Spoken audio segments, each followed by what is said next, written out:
Découvrons la vérité. Les miracles sont-ils les signes d'un véritable prophète ou serviteur de Dieu? La réponse est non. Découvrons cette vérité dans 1 Corinthiens, chapitre 12, versets 29 à 30. Il est écrit, tous sont-ils des apôtres? Tous ont les dons des miracles? Tous sont-ils des évangélistes? Tous ont les dons de guérir les maladies?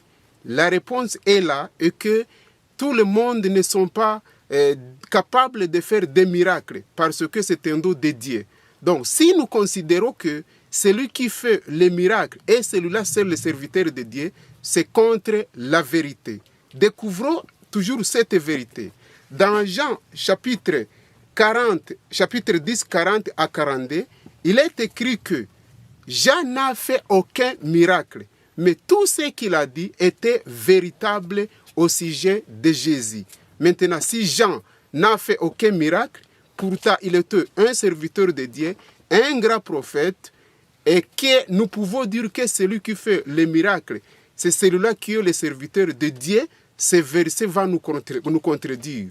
C'est pour cela que toute personne qui fait les miracles ne sont pas seulement seuls les serviteurs de Dieu.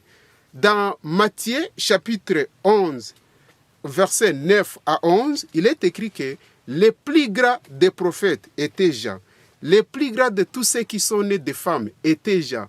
Maintenant, si Jean n'a fait aucun miracle, pendant qu'il était le plus grand des prophètes et le plus grand de tous ceux qui sont nés des femmes, c'est-à-dire Dieu ne considère pas les miracles, mais au contraire, il y prend toute personne avec son dos, sans toutefois considérer que le signe véritable de son serviteur est celui-là qui fait les miracles.